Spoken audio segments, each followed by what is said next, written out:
In this entry, we'll be taking a look at Mother Gothel, the villainous surrogate mother from Disney's Tangled. A more contemporary take on the evil stepmother trope, Gothel is a departure from the cliché over-the-top qualities we see in previous maternal villains. However, she is just as cunning, selfish, and manipulative, albeit in a more subtle and sugar-coated manner.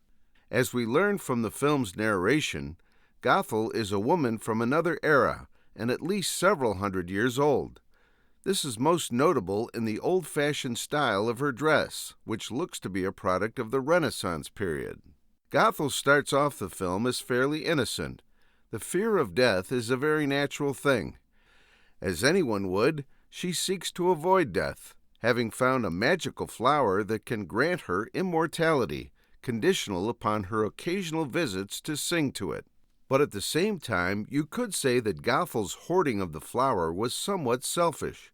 She knew that the flower's ability was perpetual and could be reused, but yet she chose to keep it all for herself and hidden from the public. Think of all the sick and injured people that could have been healed over the centuries.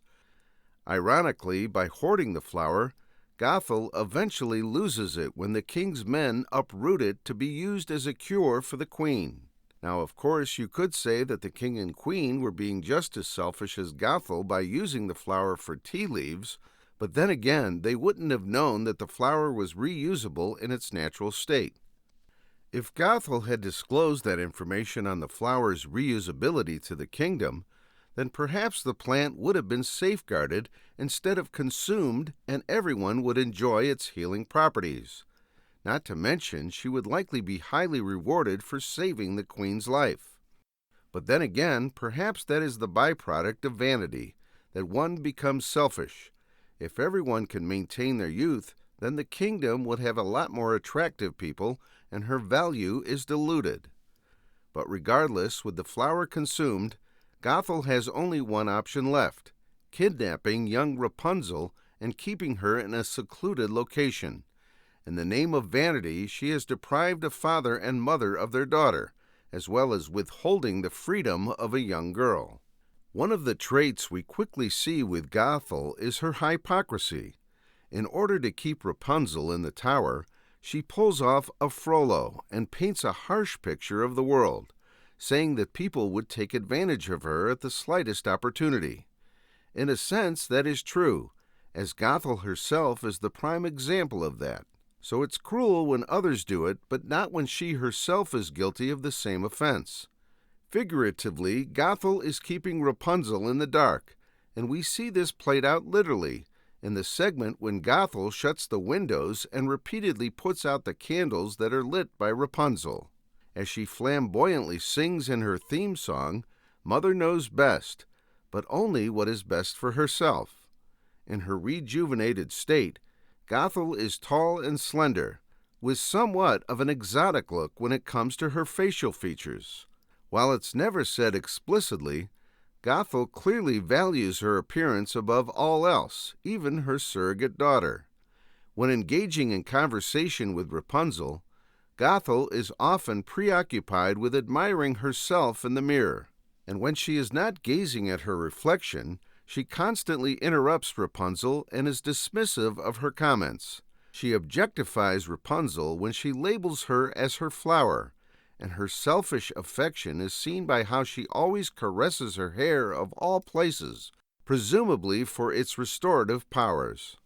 It's not fully known as to why Gothel places such an importance on her looks, but as with all vain people, it's clear that she receives validation from her appearance. Perhaps she might be involved in the public spotlight in some form. After all, something is only deemed externally attractive if the general consensus says it be so. But despite her self-centeredness, it bears noting that Gothel is still passable as a maternal figure. No greater evidence is needed than the fact that Rapunzel has turned out to be a happy and jovial teenager even after 18 years of seclusion. Although she didn't need to, Gothel chose to teach Rapunzel how to read and write, as well as giving her several hobbies to occupy the time.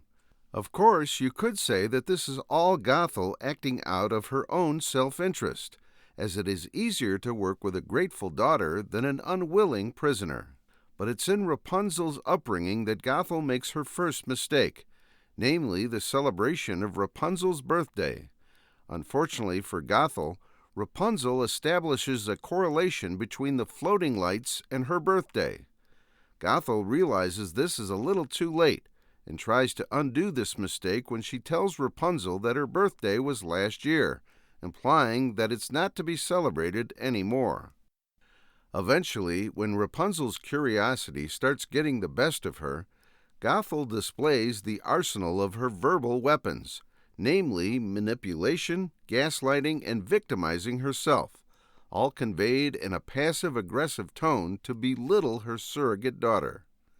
Rapunzel is convinced for a time, but Gothel undoes her efforts when she loses her temper, giving Rapunzel reasonable doubt over the sincerity of her motives.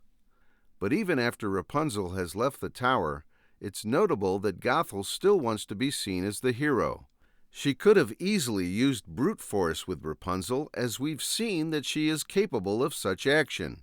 This time she uses her skill of deception to trick the Stabbington brothers into setting her up as the good guy.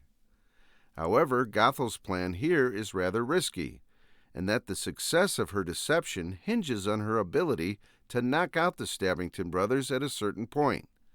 If somehow she failed to get rid of them, she would have lost Rapunzel to the king and queen, and there was a decent possibility of that happening.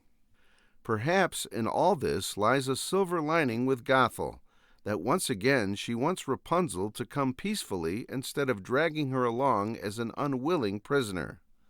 This, combined with the earlier fact that she is a passable mother figure, remains her few redeeming aspects.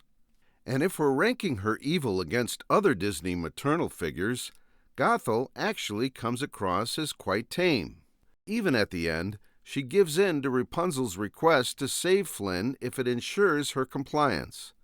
When Rapunzel's hair is cut, it's notable that Gothel dies as if her life force was tied to the hair. Perhaps the despair of facing death accelerated her aging so much that the hundreds of years of existence quickly overtook her. But Gothel's demise reveals one last mistake, namely the fact that she failed to recognize that Rapunzel's hair was not the only avenue to her healing power. All was not lost. We see that even her tears can produce the same rejuvenating effect. If Gothel had known this, it's likely that she would not have fallen into such despair after her hair was cut. Gothel has lived with Rapunzel for 18 years, and yet she has not detected this. Perhaps she would have if she had not been so focused on herself and paid more attention to Rapunzel. So in effect, you could say that it was her vanity that killed her in the end. Self-centered, manipulative, and deceptive, Mother Gothel was a villain whose vanity led her to commit evil acts for the sake of her appearance. It's notable that under no circumstances did she show any remorse for her crimes, signifying that her selfish nature was held all the way to her untimely demise. So what do you think of Mother Gothel from Tangled, folks? Where would you rank her amongst other villains like Lady Tremaine or the evil queen from Snow White? Let me know in the comments below. Thanks for watching, and see you in the next one.